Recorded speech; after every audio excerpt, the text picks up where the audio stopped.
After months of negotiations, our contact finally agrees to show us to one of the illegal laboratories that are feeding the UK's growing steroid habit. We stop outside an anonymous-looking garage in the suburban sprawl. It's also the entry point to the hidden world of illicit steroid production. Inside, it looks like a professional operation. But this makeshift lab is far from sterile, and these men are not chemists.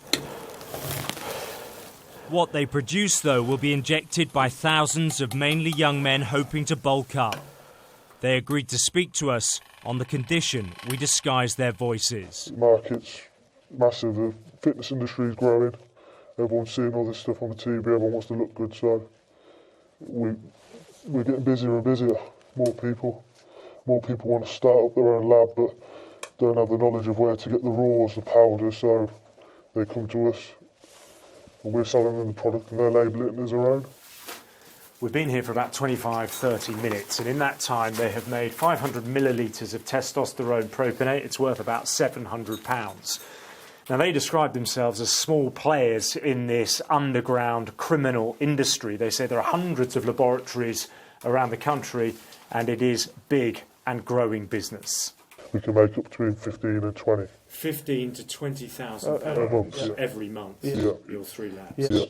Huge business.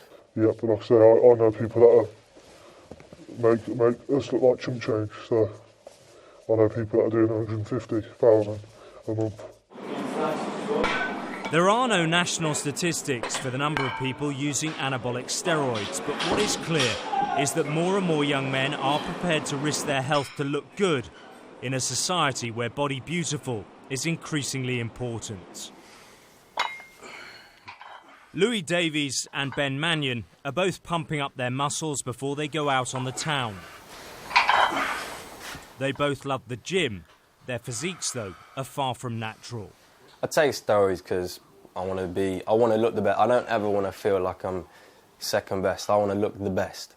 And in terms of widespread, it's all over. Every single gym has it. A lot of people get like acne and stuff like that.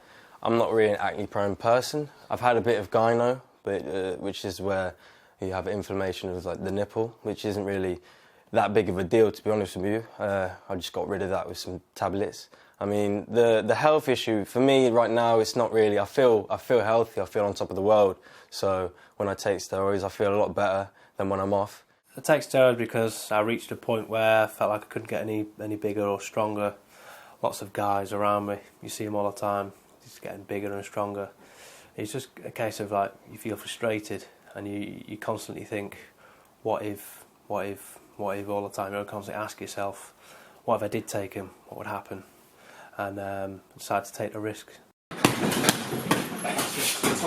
All the athletes in this gym are getting stronger through hard work alone. Here the message is strictly anti-steroids. And 1, 2. But boxing trainer Adrian Bush says the pressure on many young men to take anabolics is greater than ever. It's as easy as getting steroids now, I've been told, as it is going into a shop and buying a can of Coke. You watch a film now on telly and some actor is cut, bulky, and they want to look like that. It's just a look, that's all it is, and they don't understand the consequences of it developing on to ruining their life, if not killing them. It is difficult to estimate how many illegal steroid labs like this there are in the UK, but what's obvious is the underground nature of the supply chain means users don't know what they're putting into their bodies. I personally see it as a lifestyle. It's people go down the gym, they're looking better, they're feeling better. But it doesn't concern you that people might take something you've made and it could damage their body or potentially kill them? It doesn't bother me, no. Although possessing steroids is legal, producing them with intent to supply can lead to sentences of up to 14 years in prison.